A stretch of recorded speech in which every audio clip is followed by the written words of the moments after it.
Buenas noches. Eh, Hoy tenemos en teoría tres presentaciones en la parte de presentaciones y teóricas. Esta que están viendo ahora, en realidad, en un mundo ideal lo hubiésemos dado la clase pasada. La clase pasada justamente dimos la clase de anclajes, excavaciones y ese tipo de estructuras. Estructuras de contención va más asociada a ese módulo que al que vamos a ver ahora. Pero bueno, me quedó estructuras de contención y después de estructura de contención empezamos y terminamos en teoría con lo que es la parte de formación diferida. O sea, el siguiente módulo va a ser de formación diferida y asociado a deformación diferida es que hay un TP adicional y el último TP de la materia. Y después ahí entramos o sea, es uno de formación diferida para terraplenes y después el resto de las clases, la clase 12, 13, 14, 15, 16, son creo que dos clases de túneles, que esperemos ver cuándo está lejos, porque ninguno de nosotros, excepto Alejo, sabe de túneles. Eh, y después clases de ejemplos históricos de case histories, de proyectos y de cosas. Después les preguntaremos si eso funcionó. Generalmente metemos en clases anteriores, en años anteriores, metíamos los casos históricos en el medio del cuatrimestre, porque se hace más ligero el cuatrimestre, pero después nos atrasábamos con los TPs. Entonces, mi idea para este cuatrimestre fue avanzar rápido con los TPs eh, y las otras que son menos contenido dejarlas para el final. Lo que me doy cuenta ahora es que ya hoy vamos a empezar con el TP3 y nadie entregó todavía el TP2, así que tal vez no tiene tanto sentido adelantar esta parte de los trabajos prácticos. Pero, dicho todo esto, empezamos con el módulo de estructura de contención, vinculado a lo que venimos viendo en la clase pasada de justamente anclajes y excavaciones y esas cosas.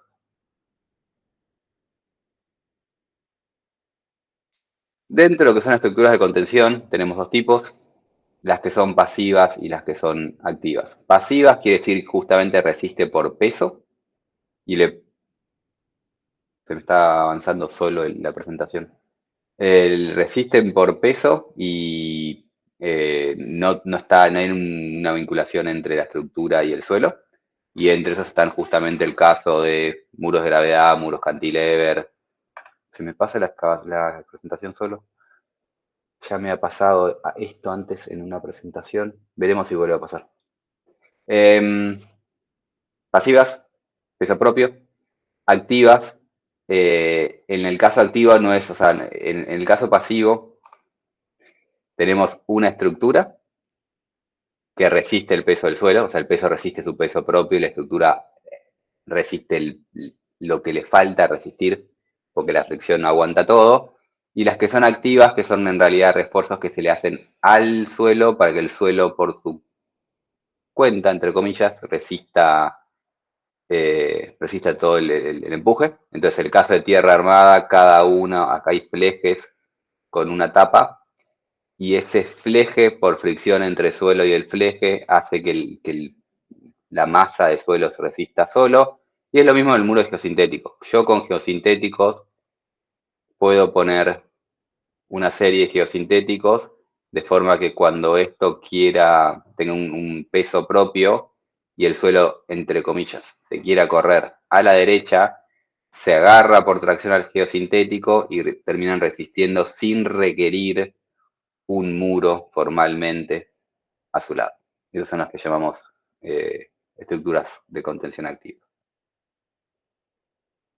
Aparte de dividir entre pasivos y activos, lo solemos dividir en si está colocado antes de la excavación o durante la excavación.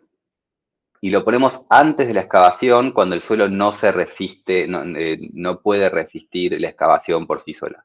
Realmente cuando tenemos suelos arenosos, yo el suelo arenoso intento excavarlo y se me cae. Entonces, como no puedo generar una excavación sin que se caiga, lo que se hace en el caso de las tablestacas o los muros colados es justamente hinco la estaca o pongo el muro colado, tal vez con un poco de ayuda de bentonita puede el suelo sostenerse un ratito, hormigona in situ, y después de tener esa excavación, perdón, después de tener esa estructura, recién ahí empiezo a excavar, como es en el caso de arenas. Pero si en cambio tenemos arcillas, como lo que tenemos la suerte de tener, por ejemplo, en Buenos Aires, y hay muchos suelos cohesivos también en Perú, por ejemplo, que esos materiales, por su cohesión, resiste la excavación, puedo excavar, temporalmente resisten, y ahí ponemos o puntales, o soil nailing, o anclajes, sean activos o pasivos, para poder mejorar el factor de seguridad a largo plazo de la estructura. Entonces, en función de qué suelo tenemos, usamos o uno o el otro. Y estas cosas son recién ahora vinculadas en realidad a lo que venimos viendo antes, por eso decía que esto está vinculado a lo que a la clase pasada. Son los primeros problemas de terreno estructura que estamos viendo en nuestro curso. Cuando hablamos, por ejemplo, de una base, hay una estructura y hay un suelo, pero la resistencia de esa base no depende del suelo, y las solicitaciones sobre esa base no son realmente un problema de juegos de interacción. En cambio, cuando tenemos excavaciones, como ya vieron la semana pasada, cómo queda el diagrama de momentos de esto depende totalmente entre la rigidez de la estructura y la rigidez del suelo y del proceso constructivo con el que se construye. O sea, las solicitaciones que van a tener ese muro no van a ser las mismas ni por cerca si el muro se hace antes de la excavación o a lo largo de la excavación, en distintas etapas. En estas estructuras, modelar el proceso constructivo es vital y modelar bien las rigideces es vital. Entonces no podemos ser sobreconservador con rigideces porque no es necesariamente el peor caso cuando ponemos rigideces bajas. Los problemas de interacción terreno-estructura son, como ya saben, más complejos que solo suelo con suelo. Cuando hacemos este tipo de problemas de estructuras utilizando métodos numéricos, tenemos varias ventajas. Ventajas, por ejemplo, como que la dije recién, podemos modelar el proceso constructivo, entonces captamos mejor el comportamiento, pero adicionalmente, al hacer un único modelo que incluya el suelo y la estructura de hormigón de la mejor forma posible, la forma más realista, lo que tenemos haciendo es identificando debilidades que tal vez eran ocultas en nuestro diseño. Como no estamos, como estamos modelando todo y no estamos separando los factores, podemos encontrar que durante la construcción, en una etapa que no pensábamos que iba a ser insegura, termina siendo insegura, o podemos ver que cuando hacemos esta interacción entre la estructura y el suelo, aparezcan modos de falla combinados, o sea, que plastifique una placa y la plastificación de esa placa dispare la falla en el suelo. Entonces, modelamos más correctamente todo. El problema y la limitación de todo esto es que para el diseño, generalmente las estructuras de hormigón armado, de acero, no es suficiente el programa, o sea, no podemos en el programa verificar y diseñar las estructuras. No podemos en el programa verificar si está bien si esas solicitaciones están correctamente calculadas. Y no podemos iterar infinito con el diseño porque es muy costoso estar remallando y remallando el problema. Sí podemos usar la herramienta para optimizar un diseño, pero no para pensar el diseño original. Lo que están viendo en pantalla, por ejemplo, es el mismo problema, o sea, lo que está acá arriba y lo que está abajo es exactamente el mismo problema, solo moviendo este punto acá. Como movemos ese punto, tenemos que volver acá, nosotros tenemos que cambiar la geometría, mallar, volver a correr todo, pero lo que me permite este tipo de enfoque, hacer todo mediante modelos numéricos, es que automáticamente el programa detecta si el peor modo de falla es el suelo o el peor modo de falla es una falla combinada con la que tenemos abajo. No le estamos diciendo al programa cuál es la falla a calcular, el programa automáticamente encuentra cuál es el peor de los dos mundos. El problema es que cuando hacemos esto, no podemos separar claramente los mecanismos de falla. Si el peor es este mecanismo combinado y después quiero verificar la seguridad de solo este pedazo, no es posible. O si es posible, es muy difícil de hacer, tenemos que hacer muchos truquitos para intentar ver cuál es la estabilidad del talud. O saber únicamente la seguridad de este talud, tenemos que empezar a dividir clusters para decirle dónde aplica y no aplica SSR. A veces no lo logramos y tenemos que tener mucho cuidado de no estar eh, limitando mucho el programa después cuando da resultados. Es muy difícil separar mecanismos de falla. Entonces lo bueno es que engancha mecanismos combinados. Lo malo es que no puedo determinar, por un lado, el factor de seguridad del talud o el factor de seguridad a deslizamiento y a rotación y a todas esas cosas que están acostumbrados del mundo del lado estructural de las bases. Pero, como venimos diciendo, al hacer estos problemas de terreno estructura de forma acoplada, integramos los mecanismos de falla e integramos los mecanismos de deformación. O sea, cuando quiero ver no solo factor de seguridad, sino desplazamientos a lo largo de la construcción, automáticamente esto está integrado y puedo calcular mucho mejor los desplazamientos reales que va a tener la estructura, desplazamientos de todos los puntos, o sea, no, automáticamente calcula el desplazamiento que sufre el muro y que sufre un edificio que puede estar al costado de este muro. Calcula mejor entonces los desplazamientos que tengo en mi suelo, calculo mejor las solicitaciones que tiene el elemento estructural, porque voy haciendo el paso a paso. Y en los elementos estructurales, cuando yo modelo los elementos estructurales, una forma de intentar desacoplar lo que es el factor de seguridad es justamente es ver qué modelo material le pongo. Porque yo puedo, por ejemplo, al elemento estructural, a este muro de acá, no ponerle un material que plastifique, poner un material elástico y entonces lograr una superficie de falla que pase únicamente por el suelo. Y entonces cuando verifico el valor del SCR de esto, lo verifico con los valores de SCR que suelo asociar a suelo. El 1,5 el drenado, el 1,3 el no drenado. Si yo quiero verificar únicamente la seguridad geotécnica, un enfoque es este.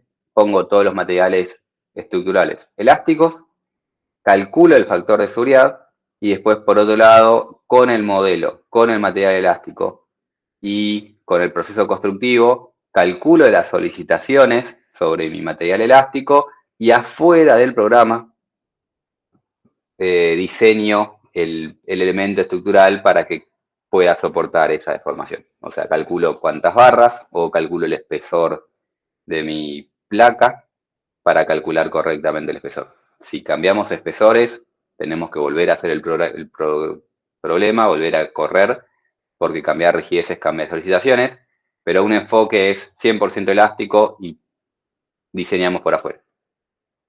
La otra opción es, tampoco son una o la otra, puede ser ambas al mismo tiempo, una después de la otra. Podemos también modelar este material, este muro, como un material elastoplástico, con el momento de plastificación y el esfuerzo axil de plastificación que realmente tenga el modelo, el material, y ver si ahí se empiezan a generar situaciones de modos combinados de falla que tengan un peor coeficiente de seguridad. Es decir, primero diseño con esto en mente, diseño mi elemento estructural, lo paso al elastoplástico y veo si me sucede que hay un modo de falla combinado donde plastifica en algún lugar mi muro y al mismo tiempo se acopla con la falla del suelo. Puedo calcular eso. El único problema de eso es que cuando me da un factor de seguridad es muy difícil de decir si está bien o está mal, porque no podemos asociarlo al factor de seguridad que quiere el reglamento de acero, ni podemos asociarlo al factor de seguridad que quiere el reglamento de geotecnia únicamente. Pero nos da una mejor idea de algo que nos puede estar faltando. Pasando ahora un poco más en detalle a cómo modelamos estos elementos, en los programas de elementos finitos, como vimos hace unas clases, los elementos disponibles que tenemos es el muro, es un muro, es una placa dentro de nuestro programa, y cuando hacemos esto de ahí es una placa y tiene propiedades de placa plana con cierto espesor, como si fuese una placa plana. El tema es que después muchos de los elementos que realmente terminamos usando en la vida real no son placas, y en caso particular tenemos el tema de las tablestacas. Tablestacas, sean de acero o de lo que fuesen, si tenemos este tipo de elemento prefabricado que estamos usando como muro, el comportamiento de esto difiere mucho del comportamiento de esto. Estos elementos se engarzan, o sea, se están agarrando de esta forma, y como se agarran de esta forma tienen mucho juego, entonces la rigidez que tiene esto a flexión es muy distinta al de una placa, por un lado, y después, si yo quiero a esto, si esto está sometido después a un esfuerzo axil, la rigidez de esa tablestaca ante ese esfuerzo axil es muchísimo menos que la rigidez que tiene la placa plana. La placa plana tiene rigidez axil, la alta rigidez axil de una barra, de una placa, mientras que esto de acá abajo es muchísimo más flexible. Entonces, no solo son más flexibles, sino que la relación entre la rigidez a la flexión y la rigidez axil del elemento no sigue las mismas relaciones que tienen las placas planas. Entonces, cuando calibramos estos materiales y les ponemos un cierto E, I, E, A y parámetros, tenemos que tener en cuenta que no van a ser realistas. Entonces, algunas recomendaciones son, por ejemplo, usar un Poisson igual a 0. Cuando yo tengo una placa y esa placa está sometida a un esfuerzo axil, ese esfuerzo axil genera que se me deforme en esa dirección por Poisson. No pasa lo mismo con lo que es una tablestaca. O sea, si yo tengo una tablestaca, no me salió muy bien el dibujo, esa tablestaca ante un esfuerzo axil, el material sí tiene Poisson, pero la tablestaca no se expande como Poisson. O sea, no tengo que la tablestaca de repente se me vuelve igual de más ancha.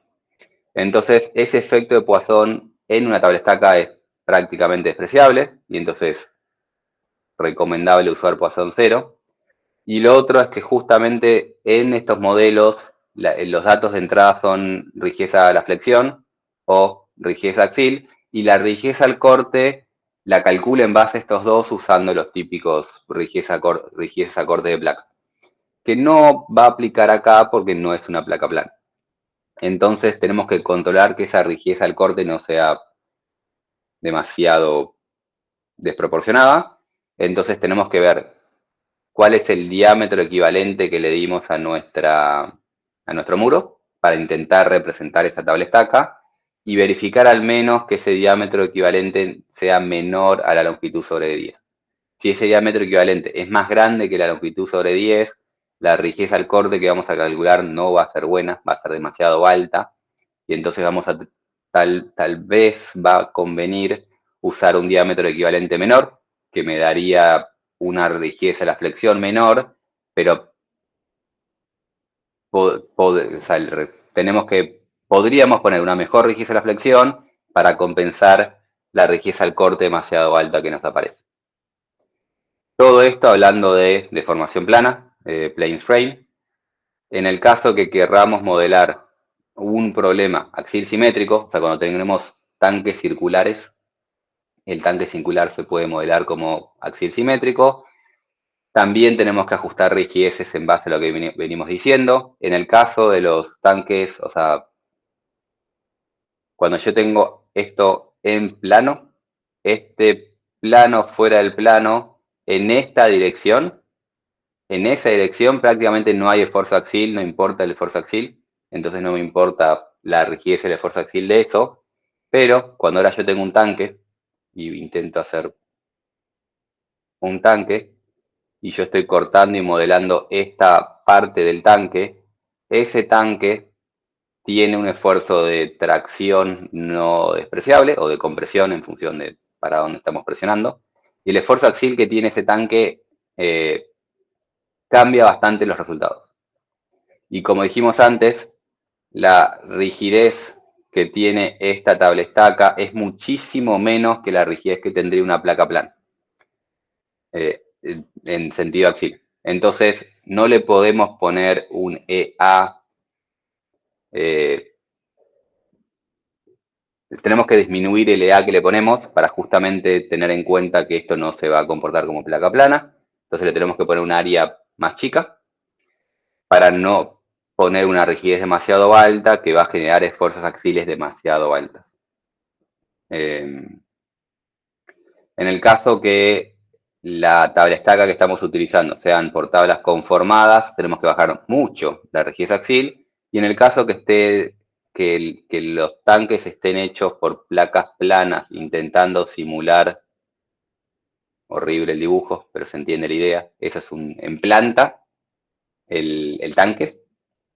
Cuando hacemos este tanque circular usando ahora placas planas, también tenemos que reducir un poco la rigidez axial, porque estas cosas cuando se van pegando entre sí, no las enganchamos perfecto, entonces no se va a comportar igual que un anillo de hormigón hormigonado como entero, como un anillo. Como lo vamos metiendo placas planas, siempre en estos lugares hay ciertos desfasajes que reducen también la rigidez.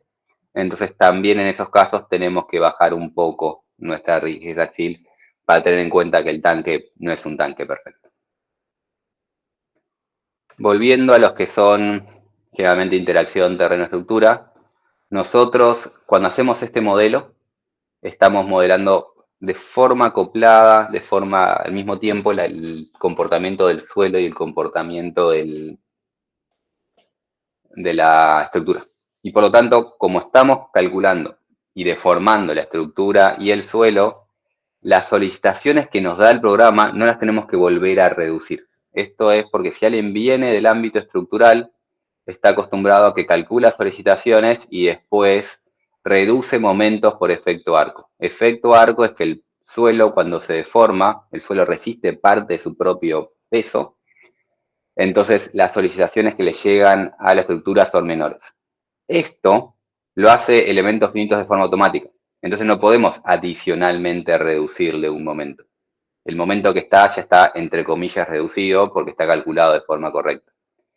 Lo mismo con el tema del aumento del tiro del tensor. El aumento del tiro tensor está generado por las deformaciones que ya está teniendo en cuenta el programa. Y estas distintas cosas hacen que cuando queremos calcular estructuras por otros métodos simplificados, estemos aumentando o reduciendo solicitaciones. No tenemos que hacer eso en elementos finitos. Elementos finitos ya capta todas estas cosas. No tenemos que hacer correcciones adicionales.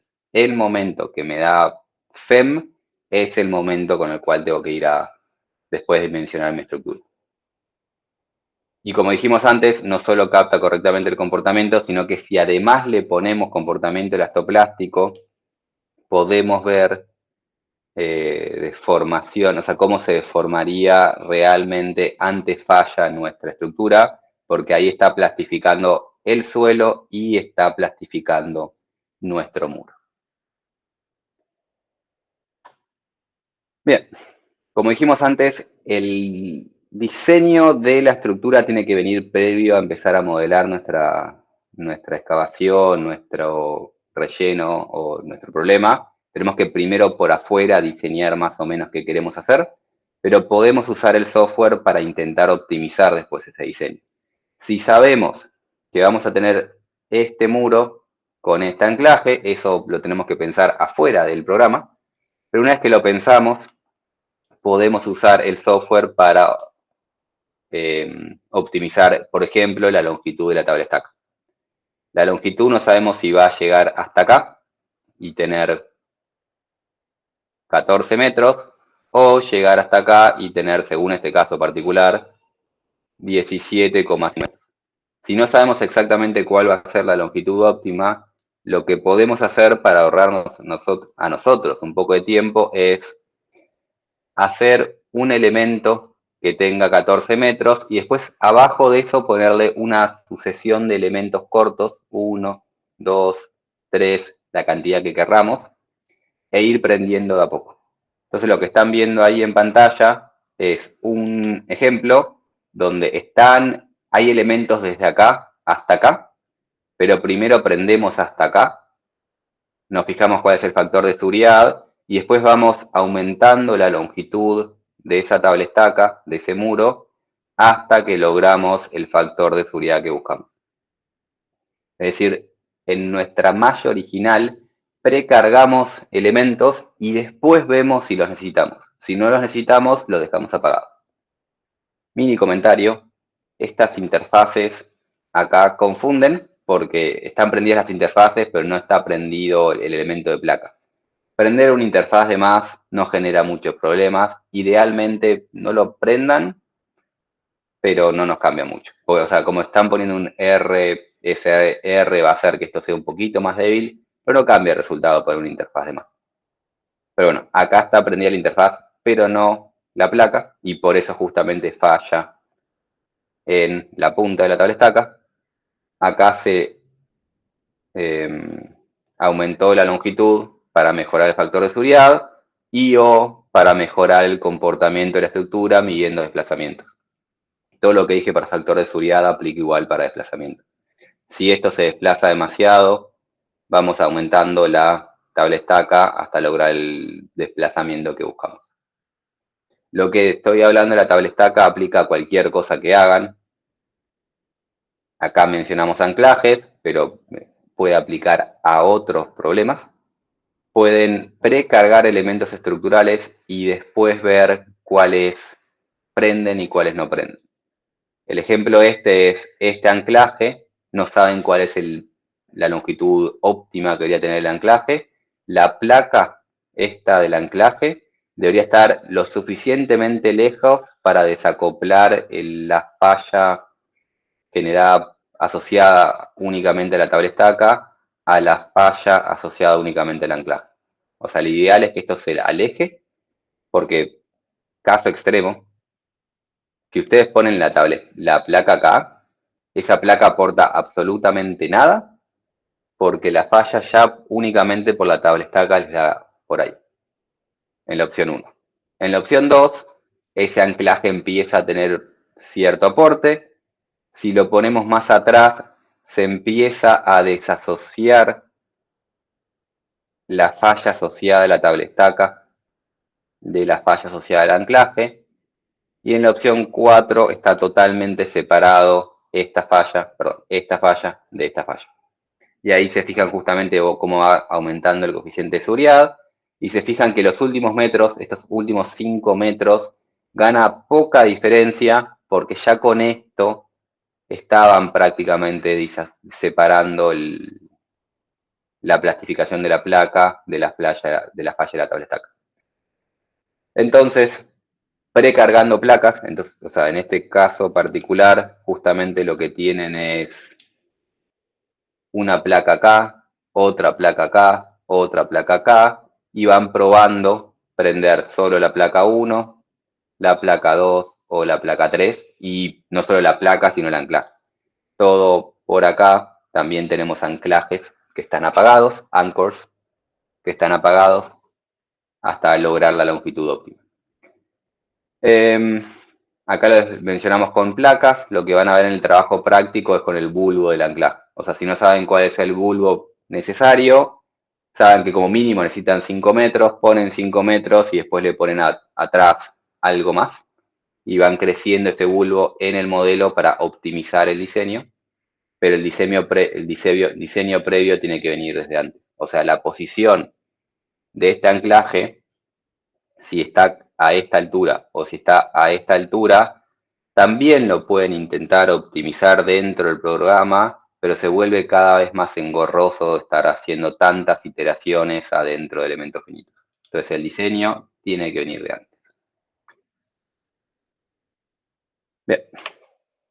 Como en todos los problemas de geotecnia, tenemos seguridad drenada y no drenada, y como recomendamos justamente en la clase de eso, podemos pensar cuál es el peor, pero en la mayoría de los casos no tiene tanto sentido pensar cuál es el peor y conviene verificar la seguridad en ambos. Eh, Ahora, si les sirve como referencia, en general cuando estamos haciendo excavaciones, el caso dimensionante es el caso drenado en condiciones de servicio, y cuando estamos haciendo lo contrario, cuando estamos haciendo rellenos, el caso dimensionante suele ser la seguridad con parámetros resistentes no drenados. Y lo otro que tenemos que recordar es que por más que durante la construcción el suelo se comporte como drenado, siempre puede haber una carga extraordinaria que dispare un comportamiento no drenado, entonces igual tenemos que chequear el comportamiento no drenado. Durante la construcción no levantó presión de poro, de repente se me para un camión acá arriba que levanta presión de poro, y entonces siempre es conveniente verificar ambas condiciones, ambas factores de seguridad, drenado y no drenado. Cuando nos metemos en este tipo de estructuras es muy común tener que resolver el flujo. Recuerden que así como tienen condiciones de borde sobre la parte sólida, sobre la parte que se deforma, tienen condiciones de borde sobre flujo. Y si ustedes están haciendo un medio esquema simétrico de la excavación o del relleno, tienen que pensar cuáles son las condiciones de borde del medio esquema, porque en el caso de formaciones esto se puede mover para arriba o para abajo, pero no se puede mover para el costado en ninguna dirección, y lo mismo con el tema del flujo. Si esto es un medio esquema simétrico, el agua no puede hacer así y fluir en esa dirección, porque es simétrico, o sea, del otro lado tendríamos que tener lo mismo, y a dónde va a parar ese agua. Entonces, en los medios esquemas, en esa dirección, el flujo tiene que ser cero y el desplazamiento tiene que ser cero, y tenemos que recordar de imponer condiciones de borde, de flujo y de formación en todos los casos. Par de comentarios que venimos hablando en general de todos los modelos. En todos los problemas que estamos haciendo, conviene pensar cómo mallar, dónde queremos elementos grandes, dónde queremos elementos chicos. En el caso este, no solo tenemos que pensar en la superficie falla, no es solo superficie falla y desplazamientos, como tal vez venimos hablando antes, sino que generalmente un output que buscamos del modelo es solicitaciones sobre la estructura, entonces mallamos cerca de las estructuras, que suele ser el punto de interés, y mallamos fino cerca de las estructuras y dejamos elementos gruesos lejos de la estructura. Y por favor recuerden esto para los TPs, es muy común que nos entreguen trabajos prácticos con mallas muy uniformes, que no es que están mal, pero no es feliz de ver. Intenten siempre poner distintos coarseness factors en distintos lugares de la malla. Como también venimos hablando a lo largo del curso, cuando queremos buscar factores de seguridad, eh, por cómo funciona el método SSR, muchas veces nos termina encontrando factores de seguridad asociados a fallas locales o fallas pequeñas. Para solucionar el factor de seguridad, por ejemplo, acá lo que tiene es una carga aplicada, el programa cree que eso es una falla y corta porque eso se está aplastando. Tenemos distintos enfoques. Uno es lo que hablamos más de una vez de hacer una cajita ahí y en esa cajita no ponerle la Apply Strength Reduction.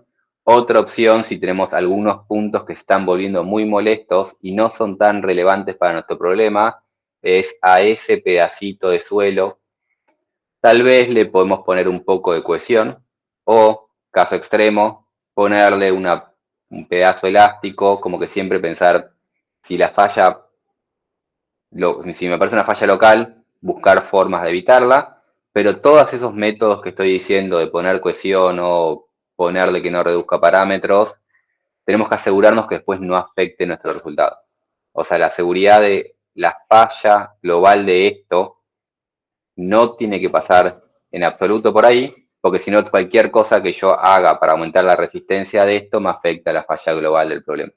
Tengo que tener cuidado en cuándo pongo el Apply Strength Reduction y cuándo no. Bien. Como par de casos, ejemplos de excavaciones o rellenos, lo que tenemos acá es el dique de Carena. Esto acá, el 3D representa un poco mejor lo que pasaba, lo que se intentó modelar. Lo que tenemos es que de este lado, acá, hay un puerto y se quería poder drenar el puerto para repararlo. Del otro lado, o sea, de este lado, tenemos el río. Entonces se construyó ese dique para poder drenar la parte de adentro. Este problema es claramente 3D, pero si queremos sencillamente estudiar las celdas y la infiltración dentro de las celdas, eso es 2D. Entonces se hizo un modelo 2D, que es esto que está a la izquierda, esto de acá, donde de este lado tenemos el río, hay un nivel freático y el agua infiltra y llena, empieza a entrar por este lado.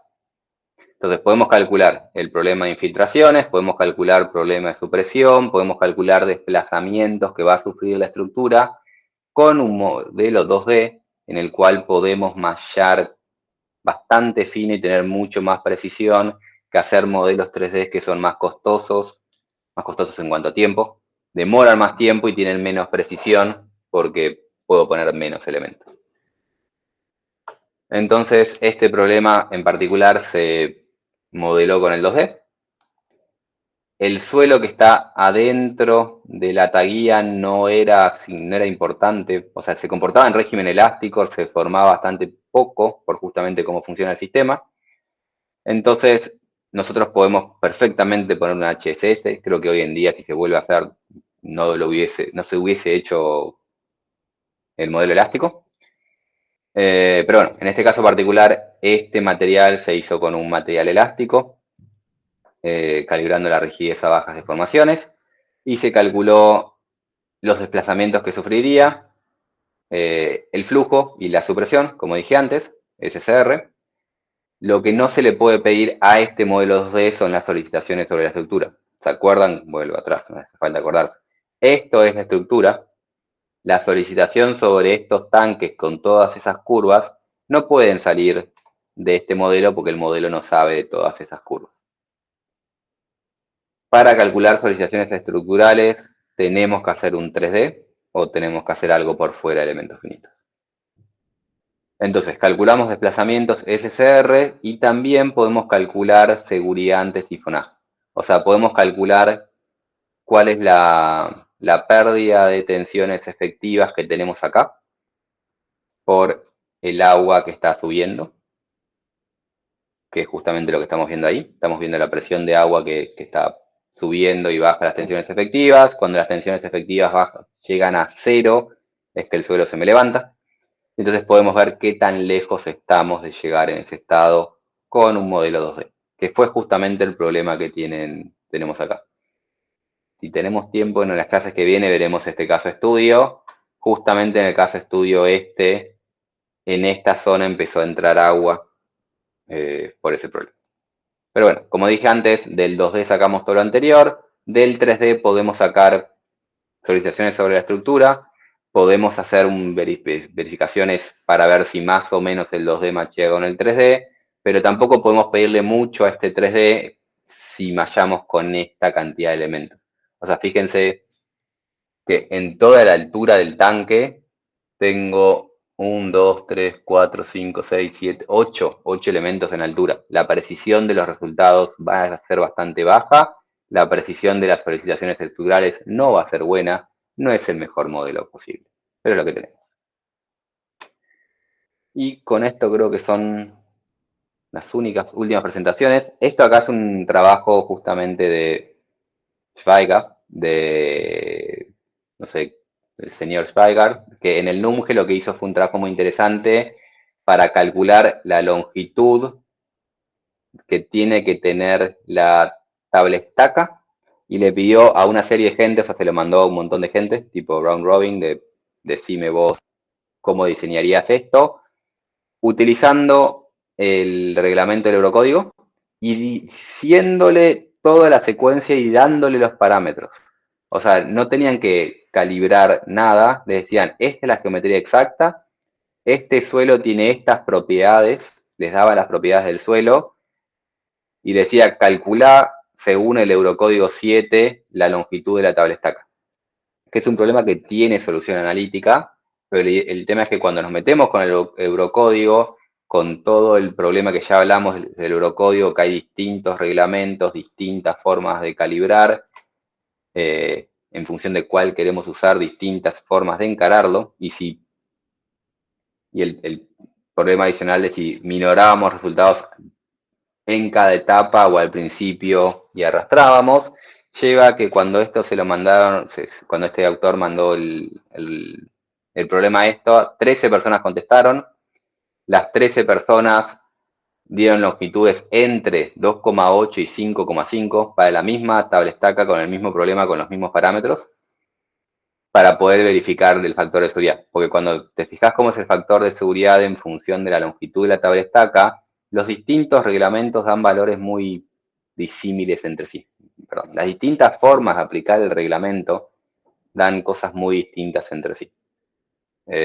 Lo cual genera justamente el problema de la dificultad que todavía tenemos hoy en día para poder diseñar este tipo de estructuras utilizando elementos finitos.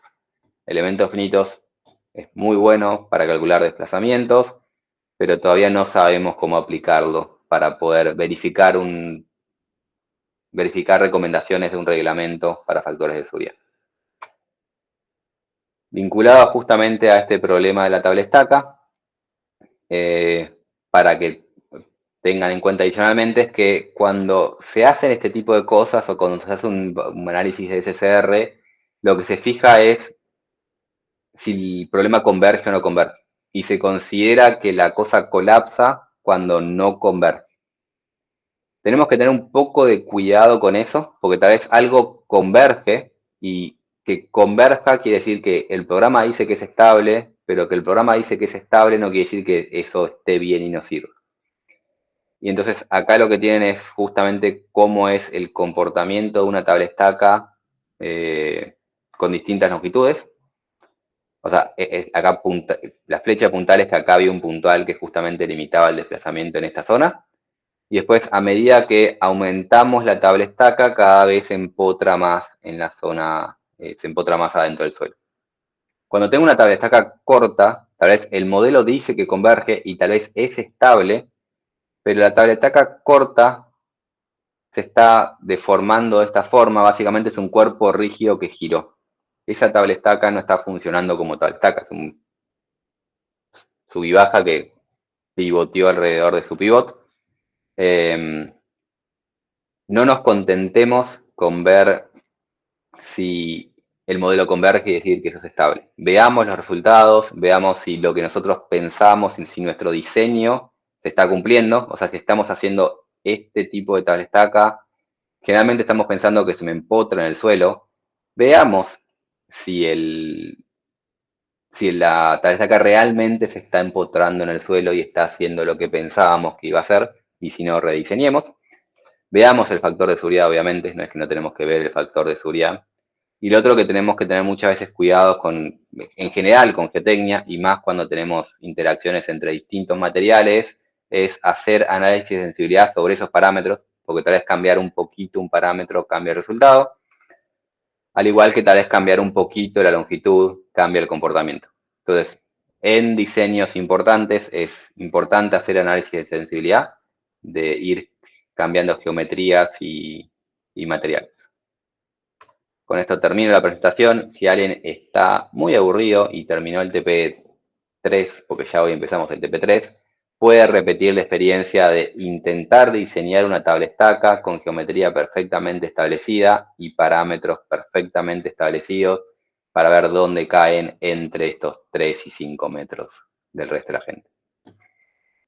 ¿Alguna consulta? ¿Comentarios?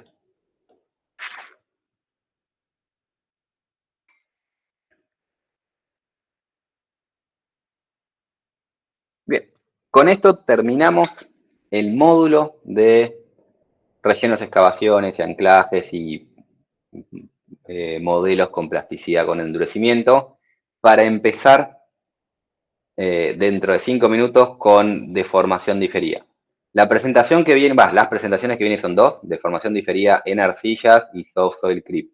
Como es un cambio de tema y es una presentación un poco pesada, voy a hacer un pequeño intervalo de 7 minutos y a las y 55 empiezo con deformación diferida, que va a ser, estimo que 1 hora y 20 de clase, para no cortar justamente los temas que vienen, que es deformación diferida en arcilla y el modelo que intentamos usar para ello.